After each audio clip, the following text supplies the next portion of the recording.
नमस्कार, मैं हूं आकर्षण उपल और इस समय आप ये सीधी तस्वीरें देख रहे हैं IPN24 पर। कल से हम आपको बड़ा अपडेट दे रहे हैं कि 134A यानी कि शिक्षा का अधिकार की धारा 134A के तहत जिन गरीब बच्चों को स्कूलों के अंदर, निजी स्कूलों के अंदर दाखिले मिलने चाहिए, उन बच्चों को दाखिला देने से निजी स्कूलों ने इनकार कर दिया है। दावा किया जा रहा है कि पिछले लगभग 6-7 साल से स्कूलों को उनकी बकाया रकम नहीं दी गई। आज जो पेरेंट्स स्कूलों के अंदर जा रहे हैं, उन पेरेंट्स को काफी ज्यादा निजी स्कूलों की तरफ से हरास किया जा रहा है। इसी मामले को लेकर करनाल के ही डॉक्टर राजन लांबा हैं, जो कि सहद स्कूल कॉम्प्लेक्स के अध्यक्ष हैं करनाल के। सबसे पहले उनसे बात कर लेते हैं। सर, ये हर बार का रोना धोना है। स्कूल हमेशा से ये बात कहते हैं कि हमारे पैसे पेंडिंग हैं, हम बच्चों को दाखिला नहीं देंगे। बच्चे या उनके पेरेंट कहते हैं कि हमारी क्या गलती है। ये मामला कब सुलझेगा, कब गरीब आदमी को, आम आदमी को राहत की सांस मिलेगी? क्योंकि स्कूल भी परेशान है, पेरेंट्स भी परेशान है। स्कूल और सरकार ने पेपर लेने के बाद पल्ला झाड़ दिया कि हमारा काम तो यहीं तक था। देखिए, सबसे पहले तो मैं क्लियर कर दूं कि कोई भी स्कूल, इवन मैं भी, इस एडमिशन के खिलाफ नहीं है जी। हम किसी भी बच्चे को, जो भी गरीब बच्चे हैं या जैसे भी गरीब बनकर इस स्कीम में आए हैं, उन सबको एडमिशन देने के लिए तैयार हैं, बशर्ते कोई टाइम होता है। अब 21 दिसंबर आज हो चुका है, 24 दिसंबर तक का इन्होंने डेडलाइन दी है। आप ये देखिए कि ये कोई टाइम है। उन बच्चों को किताबें खरीदनी है, उन बच्चों को ड्रेसें लेनी है, उन बच्चों को, वो बच्चा जिसको भी मार्च में, अप्रैल में जाके नया सेशन कंप्लीट करना है, अच्छा होता ये लिस्ट आ गई है, इसको रिकमेंड कर दें और बोले इन बच्चों को 1 अप्रैल से आप अपने अपने स्कूलों में ले लीजिए। और सब स्कूल और बच्चे भी अपने आप को मेंटली तैयार कर देते। पहला फतवा जारी हुआ कि इस बार CBSE स्कूलों में 134 का एडमिशन नहीं होगा। पहली चिट्ठी सेशन 21-22 एग्री। देन स्टार्ट हुआ कि होगा, देन स्टार्ट हुआ अगले साल होगा। देन स्टार्ट हुआ कि जो भी CBSE के स्कूल्स हैं, क्योंकि इस बार 8 करनाल डिस्ट्रिक्ट के अंदर CBSE के एफिलेटेड स्कूल हो चुके हैं हरियाणा गवर्नमेंट के, जो कि CBSE सरकारी स्कूल करनाल जिले के अंदर उसमें होंगे, वो भी वापस। फाइनली हर साल जब 134 के एडमिशन होते थे, ब्लॉक लेवल पे मीटिंग होती थी। मैंने भी उस मीटिंग में अपने CBSE स्कूलों को रिप्रेजेंट किया।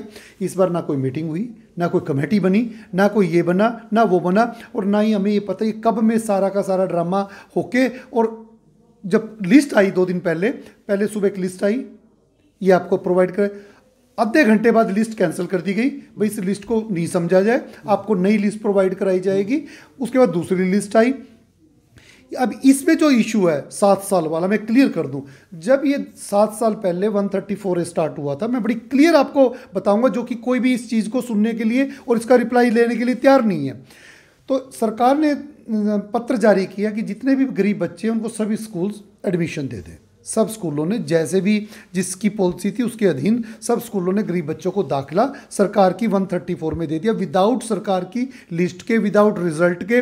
वैसे भी हम लोग CBSE के जो स्कूल है, जिनके यहाँ हुड्डा की लैंड है, हम लोग, हमारे यहाँ तो वैसे ही पढ़ रहे हैं बच्चे गरीब, economically weaker section as per Hooda bylaws, जो भी अब तो हरियाणा प्राधिकरण बन गया हुड्डा के अकॉर्डिंगली। हमने उन बच्चों को दाखिला दे दिया। उसके बाद सरकार ने उस लेटर को विड्रॉ करके एक नया विड्रॉ जारी कर दिया कि जो बच्चे हम अलॉट करेंगे उन्हीं बच्चों को रखें। अब आज तक वो 7 साल हो गया, उन बच्चों को सरकार अपना बच्चा मानने के लिए तैयार ही नहीं है। और वो बच्चे 7 साल से फ्री पढ़ रहे हैं, अभी भी पढ़ रहे हैं। एक दूसरा इशू है कि 9वीं से 12वीं के बच्चों का एक चुन्नी नहीं दे रही है सरकार। हम नहीं कह रहे, हम नहीं मना कर रहे, हम कह रहे जैसे दिल्ली गवर्नमेंट पैसा दे रही है पब्लिक स्कूलों को, RTE में जो प्रोविजन है इन बच्चों को, गरीब बच्चों का सरकार का पैसा दे, वो हमें दे दीजिए, हम लोगों को कोई दिक्कत नहीं। देखिए, ना बात करते, ना कोई मीटिंग करते, ना कोई डिस्कस करते, सड़कों पे पेरेंट्स को खड़ा कर देते हैं, सड़कों पे हमें खड़ा कर देते हैं। अब ऐसी स्थिति में अगर हम अपने आप को थोड़ा सा भी अपनी नाराज़गी जाहिर नहीं करेंगे, हम अपने आप को ये भी नहीं दिखाएंगे कि हम लोगों को हमारे राइट के लिए हमारा किसी बच्चे से एडमिशन से कोई खिलाफत नहीं है। हमारी सिर्फ एक ही रिक्वेस्ट है, आपकी एक नोटिफिकेशन थी कि जो बच्चा जिस स्कूल का गरीब है, जा रहा है, उसको उस स्कूल में नहीं पढ़ाएंगे, वो दूसरे स्कूल में लिस्ट देंगी। लेकिन इस बार वो भी प्रोविज़न खत्म कर दिया और उन बच्चों को उन्हीं स्कूलों। अब एक बच्चा, आकर्षण जी बताइए, आज 30 नवंबर तक वो पूरी फीस के साथ पढ़ रहा है, आज वो गरीब हो गया। जो बच्चा मेरे स्कूल में पढ़ रहा है, किसी सेकंड स्कूल में पढ़ रहा है, आज तक तो वो गरीब, अमीरी की रेखा से पढ़ रहा है, आज वो गरीब हो गया। सर, यहाँ पे मैं 2 चीज़ें बोलूँगा। आपने 2 शब्दों का उपयोग किया, एक फतवा और एक ड्रामा। दोनों ही शब्द सरकार के लिए हैं। इसका मतलब जो प्लानिंग होनी चाहिए वो प्लानिंग यानी कि पेरेंट्स की एक एसोसिएशन, स्कूलों की एक एसोसिएशन, सरकार के जो नुमाइंदे हो, अगर उनके साथ मिलकर हो तो ये सब ड्रामेबाजी होगी नहीं। इसका मतलब कहीं ना कहीं सरकार ही ये चाहती है कि ये फूट पड़ी रहे स्कूलों और बच्चों के बीच में। देखिए, मैं इस बारे में कोई कमेंट्स नहीं करना चाहूँगा। मैंने कभी भी किसी सरकारी आदेशों के अवहेलना नहीं की है और मैं बड़ा प्रोटोकॉल का पक्का हूँ। इसमें जो सबसे बड़ा इशू है, एक तो ये जो मैंने बताया बड़ा क्लियर है, कोई प्लानिंग नहीं है, कोई जो एक आपकी बाय नो कोऑर्डिनेशन। सबसे बड़ी बात, जब ब्लॉक लेवल की मीटिंग होती थी, मीटिंग में सीबीएसई के, हरियाणा गवर्नमेंट के सारे नुमाइंदे बैठ के डिसीजन होता, वो मीटिंग क्यों नहीं हुई? ये डायरेक्ट लिस्टें कहाँ से आ गई हैं? ये पेपर कब हुआ है? पूरी प्रॉपर मीटिंग होती थी ब्लॉक ऑफिस में बैठ के, मैं भी उसका नुमाइंदा रहा हूं, लेकिन इस बार ऐसा कुछ नहीं हुआ। उसके बाद सेकंड इश्यू 9 to 12 का, सरकार कह रही है कि 9वीं 12वीं का हम कुछ नहीं देंगे, जो सरकारी स्कूल की फीस है वो चार्ज कर लें, हम एग्री। अब सरकारी स्कूल की फीस, आज तक तो एग्री थे, अब इस बार 21-22 में सरकारी स्कूल की फीस जो हरियाणा बोर्ड के सीबीएसई एफिलिएटेड स्कूल हो गए हैं, उस मैं नहीं कहता वो 100 रुपये, मैं नहीं कहता वो 1000 रुपये, मैं कह रहा हूं कि वो बच्चों की फीस हमें लेने का अधिकार दे दिया जाए। मैं अपने 140 स्कूलों को बिना पूछे कह रहा हूं कि वो एडमिशन करता है।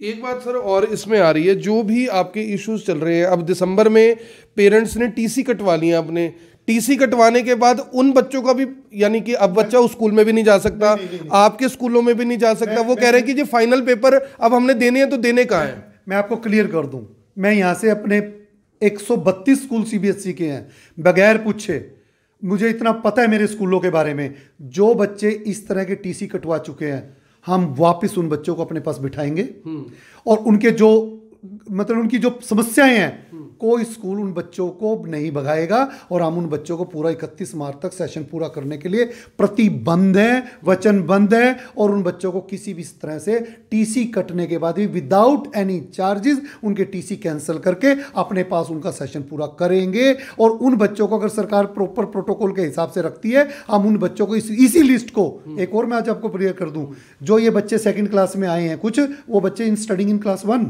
उनको पता ही नहीं था कि अभी हमारा एडमिशन होगा, शायद उन्होंने 1 में थे और सेकंड के लिए अप्लाई सेशन 1/4/22 के लिए किया था। तो ये दो मैंने आपको बताया ना, मैं तैयार हूं कि 9वीं से 12वीं बच्चे हम अभी भी ले लेंगे, लेकिन 9वीं और 11वीं का जो सीबीएसई का नॉर्म्स है, जिन बच्चों को ओएसिस के ऊपर अपडेट किया गया है 30 अक्टूबर या 30 नवंबर तक, हम लोगों को उन्हीं के लिए लाइन मिली है कि हम उनके 9th और 11th की एनरोलमेंट करें। हम अपनी मर्जी से एक बच्चे को भी एनरोल नहीं करें, यानी हमारे लिए एक नई मुसीबत, अब हम फिर बोर्ड में जाएं, हमारी को एक लाइन प्रोवाइड करा दो, तो अच्छा हो इन बच्चों को 1/4/22 से दे दें।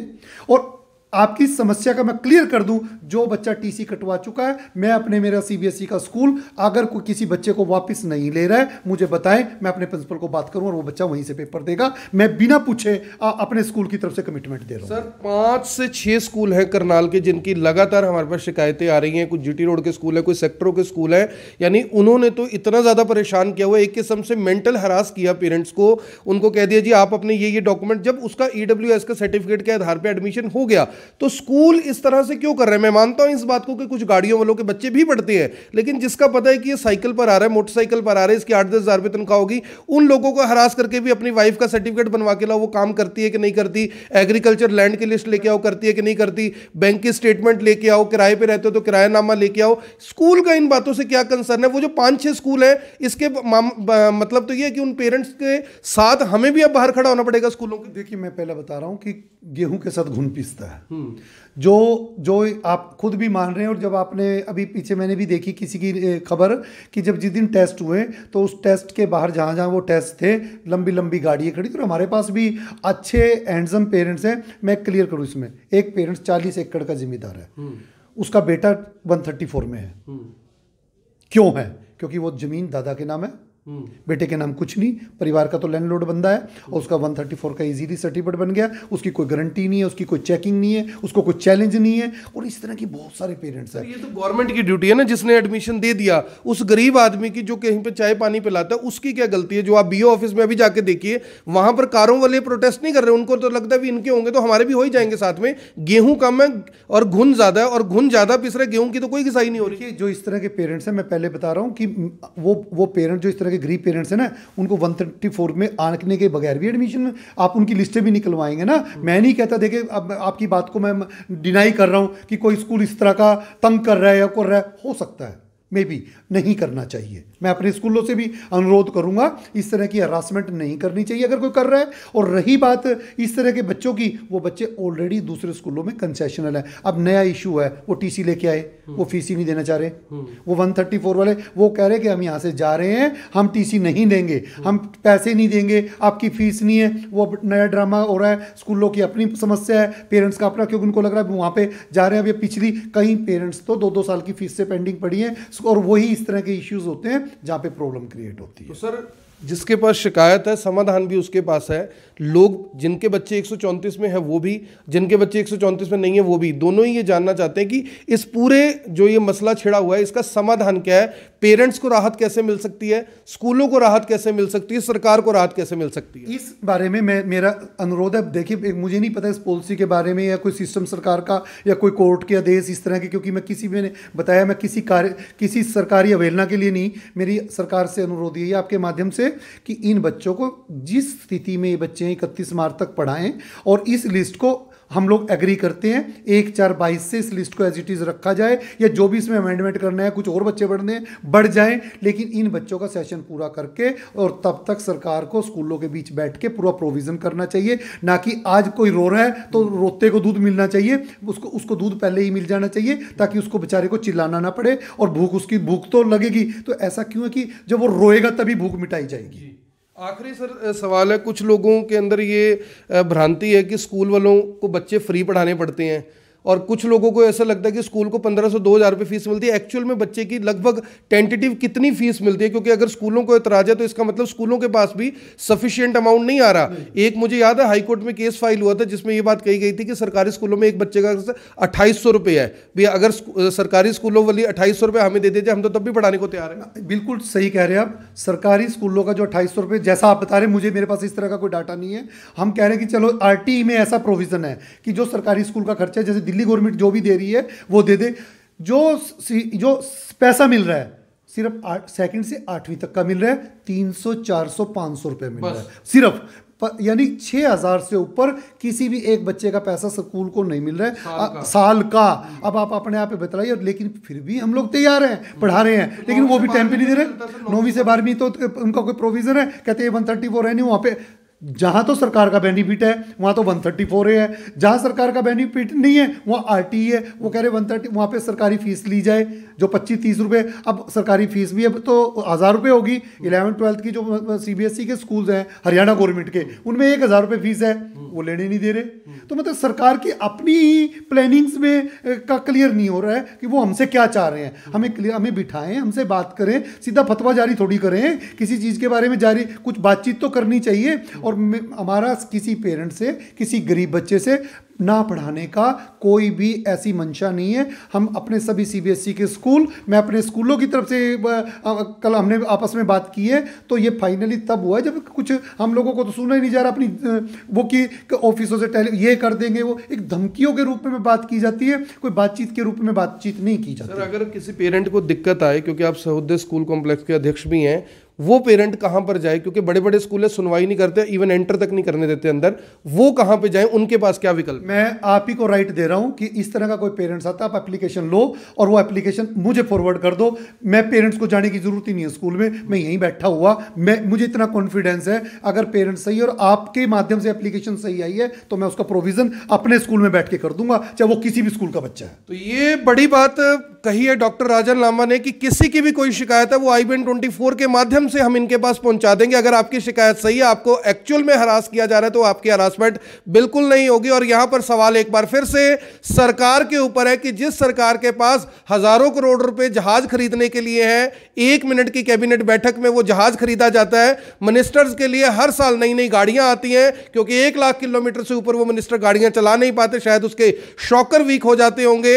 ये जो रैलियों के ऊपर, स्टेज के ऊपर खड़े होकर हमारी सरकारें किस तरह से अनाउंसमेंट्स कर देती है ऐसी ऐसी योजनाओं की जिनकी बिल्कुल भी जरूरत नहीं है। करनाल के अंदर हर सड़क के ऊपर, हर मुख्य सड़क के ऊपर गेट बना दी गई है करोड़ों रुपए के। अब सवाल फिर से एक बार जनता के पास है, विकल्प एक बार फिर से जनता के पास है, सोचना एक बार फिर से जनता ने है कि आपके बच्चों को शिक्षा का अधिकार कानून के तहत पढ़ाने के दावे और वायदे करने वाली सरकार जब स्कूलों को पैसा नहीं देगी तो स्कूल आपके बच्चों को पढ़ाएंगे कैसे, क्योंकि पैसा सबको चाहिए। वहीं जिन स्कूलों के खिलाफ शिकायत आएगी उनके खिलाफ भी IBN24 की भी मैं आपको बता दूं कि मुहिम है। अगर कोई स्कूल आपको हरास करता है तो आप हम तक आ सकते हैं, उसी स्कूल के बाहर खड़े होकर आपकी आवाज को भी सरकार तक पहुंचाया जाएगा और उससे पहले आप अपनी शिकायत को व्हाट्सएप के माध्यम से हम तक भेज सकते हैं। वही शिकायत अगर करनाल जिले की है तो डॉक्टर राजन लांबा के पास चल जाएगी, शायद इन्हें भी पता लगेगा कि स्कूल कितने बड़े स्तर पर जो पेरेंट्स हैं उनको मेंटली हरास कर रहे हैं। उन पेरेंट्स के लिए भी यहां पर यह सवाल है जिनके बच्चे 134A में नहीं पढ़ने चाहिए